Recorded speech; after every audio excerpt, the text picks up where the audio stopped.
कहाँ से आई हो और किसके साथ हो? क्या हुआ? हटो हटो पीछे। क्यों रश लगा रखा है यहाँ? डॉक्टर, ये लाश किसकी है? खुशी वाला घर है और तुम शोक फैलाने के लिए जनाजा लेकर आ गए हो। कौन है ये मरहूम? ये मैयत किसकी है? मैयत का हसब नसब भी पूछोगे अब तुम लोग?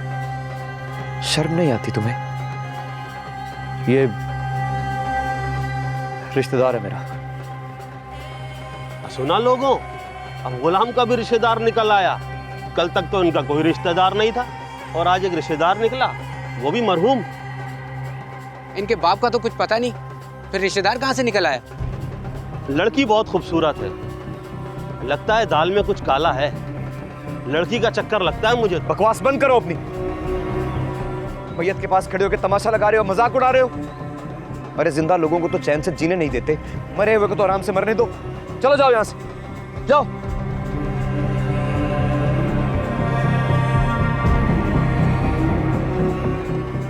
ये तो खुदा का शुक्र है कि अल्लाह ने कुछ इख्तियारात अपने हाथ में रखे हैं।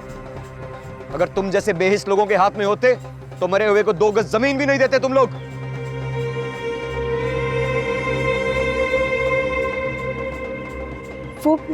वो बंदा जिसे मेरे बाबा ने मिलने का कहा था, वो नहीं है क्या? हाँ, वो मुलाकात नहीं हो सकी। क्यों? उनके बेटे के मिनिस्टर बनने का जश्न चल रहा है ना, और मेहमान भी काफी आए हुए हैं जिनसे मुलाकात चल रही है। ये ढोल बाजा भी उसी खुशी में हो रहा है। कितनी अजीब जिंदगी, कहीं मौत का सोग है और कहीं जीत का जश्न। अब मेरे क्वार्टर चले सामने ही। पापा, इनको भी साथ ले चलते हैं। स्टाफ,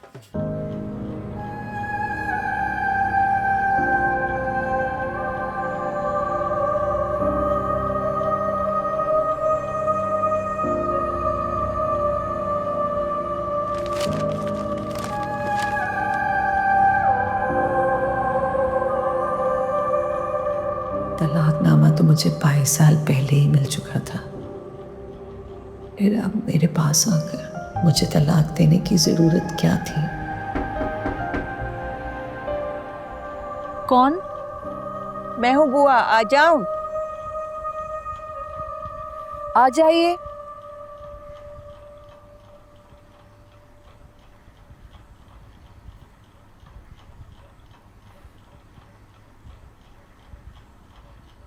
क्या हुआ बुआ? आप मेहमानों को छोड़ के यहाँ क्यों आ गई? इन मेहमानों को देखकर मेरा दिल घबरा रहा था। सब खुश हैं, लेकिन मेरे दिल की अजीब सी कैफियत है। पता नहीं, इस हवेली में खुशी बर्दाश्त करने की आदत ही खत्म हो गई है। रिश्तेदार बहाने बहाने से आपका पूछ रहे हैं। रिश्तेदारों को तो आप रहने ही दें। ये तो वजूद से जुड़े वो सांप होते हैं जो हमेशा डसते रहते हैं, मगर अपने वजूद से जुड़े होने की वजह से हम उन्हें काट भी नहीं सकते। आपको पता है, आज आशिक अली मेरे ख्वाब में आया था। यहाँ इस दरवाजे के पास खड़े होकर उसने मुझे तलाक दी और चला गया। ये कैसा ख्वाब था बुआ जो मैंने देख लिया? आज मुझे आशिक अली अपने आसपास महसूस हो रहा है। ऐसा लग रहा है जैसे वो यहीं मौजूद हो। आप आशिक अली से सच्ची मोहब्बत करती हैं ना, इसीलिए वो बार बार आपके ख्यालों में आते हैं। छोड़े खुर्शीद बीबी, यहाँ शोहर को बीवी के साथ 3 लफ्जों में बांधा जाता है, फिर जंजीर तोड़वा दी जाती है। आखिर में बचता ही क्या है? इतनी आसानी से तो जंजीर तोड़ने वाला नहीं था वो। पता नहीं उसके साथ क्या क्या हुआ होगा।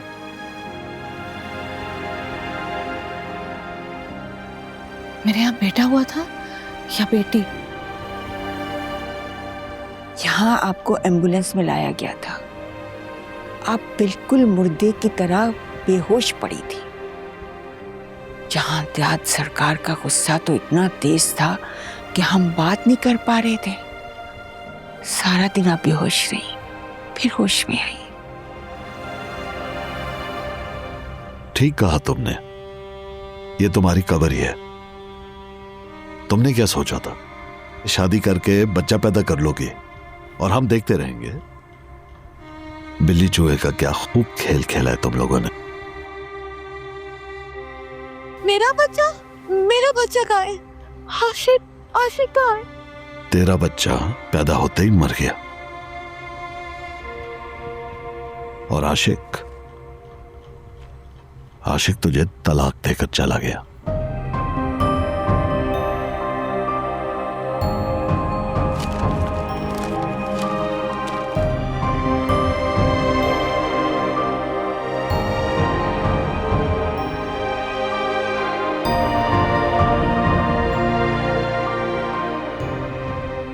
मेरा दिल आज भी जम गया है, न धड़कता है न तड़पता है, बस एक सवालिया निशान बन के रह गया।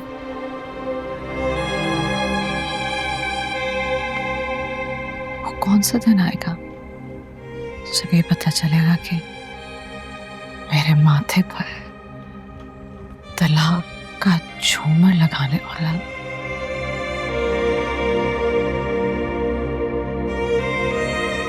मेरा खून या मेरा महबूब।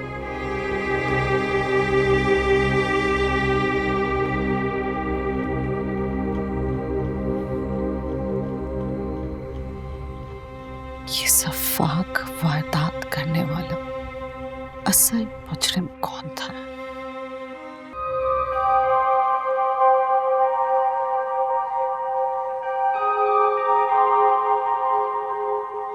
बादशाह की मुस्कुराहट ही मेरे दिल का सुकून है।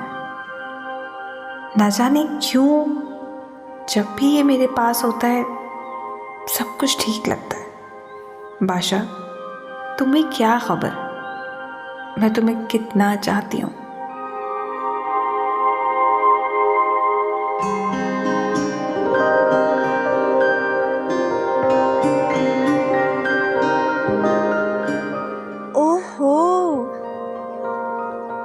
ये नजरों के तीर कहाँ जा रहे हैं? क्या बात है, बादशाह का जादू चल रहा है क्या? जी नहीं, ऐसी तो कोई बात नहीं है। अच्छा, तो फिर ये हल्की सी मुस्कुराहट किसके लिए थी और आंखों में चमक?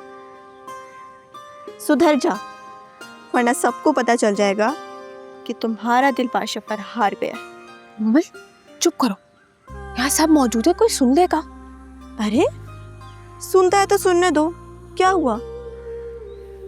वैसे भी बादशाह की शहजादी बनने वाली है आप। खामोश हो जाओ, हर वक्त मजाक करती रहती हो। मजाक की क्या बात है, मैं तो दिल की बात कह रही हूँ। मान लो ना कि तुम्हें मोहब्बत हो गई है बादशाह से। हाँ शायद।